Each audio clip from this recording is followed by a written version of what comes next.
There are technologies at the South Pole Station that people can't even consider that exist on this planet. Like what? Directed energy weapon systems is something that people need to get in their vocabulary fast. The ice cube neutrino detector is not simply a passive listening device as presented for the science that they're claiming it to do. It also has the capacity to transmit.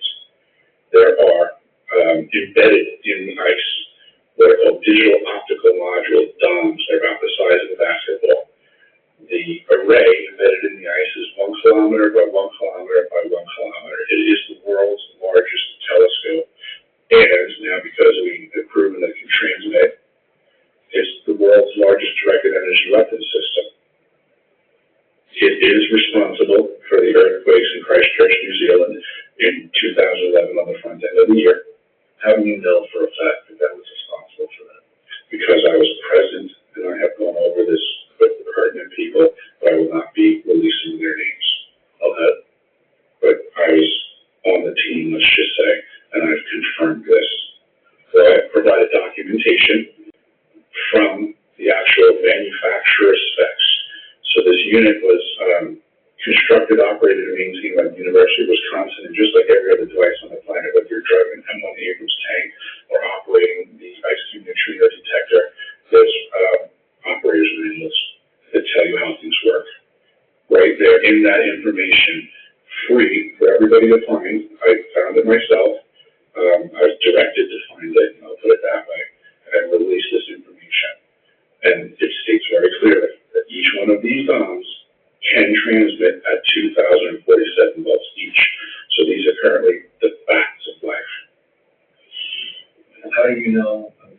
What I'm asking is, how did it even come to your attention this triggered an earthquake? If you're at the South Pole in New Zealand had an earthquake, I mean, how did you know it came from the South Pole? Without divulging names, I can only say it was communicated to me from team members that were present. And the speaker was not got off, so I don't know how. And so I was trying to connect, and it was not connecting. So I called. Now it was connected.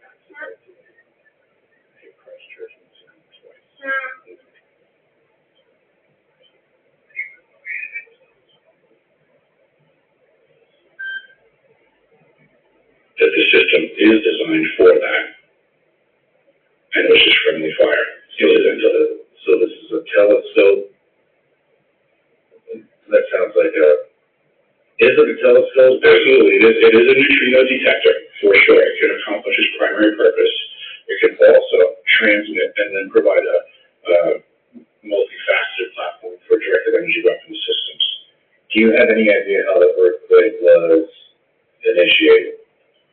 From misfiring the system. Where were they targeting? Yes, I don't know. Does it go into the earth?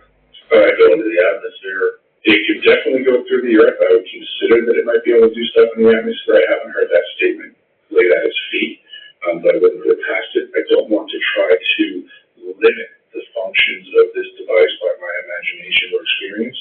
I believe that's one of the problems with directed energy weapons, is they are not like standard weapons of old where you have a gun and there's a particular caliber bullet, you pull the trigger and it does one thing. These platforms are way more complex than that. They do a lot of things. What else do they do? Excuse me. This system, additionally, in regards to the neutrinos, it detects the neutrinos that are apparently coming off of the new exotic propulsion systems for either off-world UFOs or reverse engineering stuff on our planet. What is neutrino? Neutrino is a near massless particle that goes at, close, or beyond the speed of light. It is so small that it can pass between the electron shell and the nucleus of pretty much every atom on the planet. And the capacity of being detected at the South Pole Station, when the neutrino impacts the nucleus of the water molecule of the ice in the glaciers after the polar reaction occurs.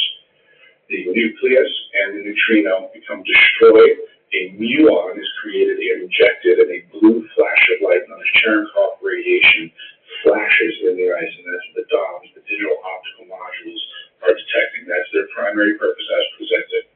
Now, whether that neutrino comes from a quasar out in space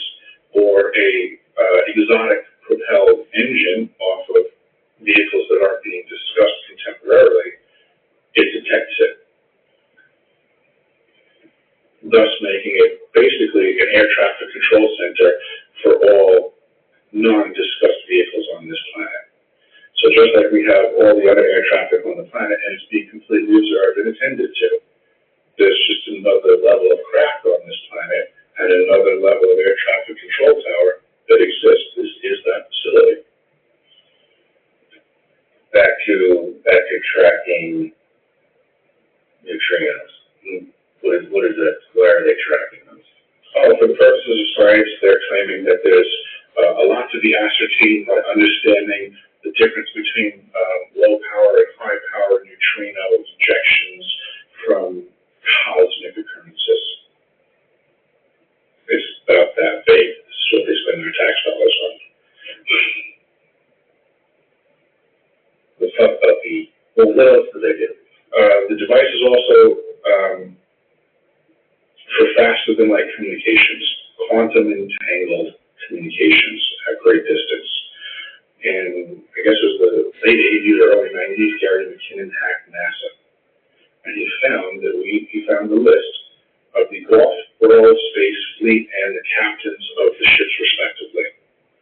We have a fleet out there. If we have a fleet out there, we need to communicate with them. This is that facility. Hey everybody, I'm Sean Ryan. Click here to subscribe to the Sean Ryan Show YouTube channel for the hottest and most compelling interviews that you will not see anywhere else. I've also made a playlist of all the previous SRS episodes so they're easy to find. You can find that right here.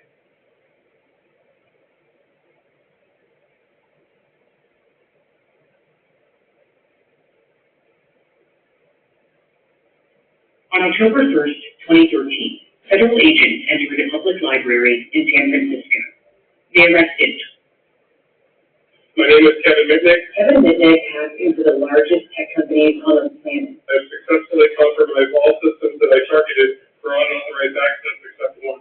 Yet his greatest skill lay not in his technical ability, but in his deep understanding of human behavior, enabling him to manipulate people into doing things they wouldn't normally do.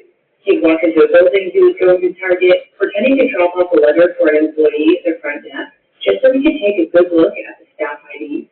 Then, using Photoshop, he forged his own ID. Kevin explained in his memoir, Ghosts in the Wire, it doesn't even have to be all that authentic looking. 99% of the time, it will get more than it claims. Wearing his fake badge, he followed employees back from foot breaks through the back door, which required a security pass for access, exploiting the common courtesy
Probe for corruption in government contracting since 1980s. You were in the South Pole from 2010 to 2011. Let's talk about what you were doing down there. Got it.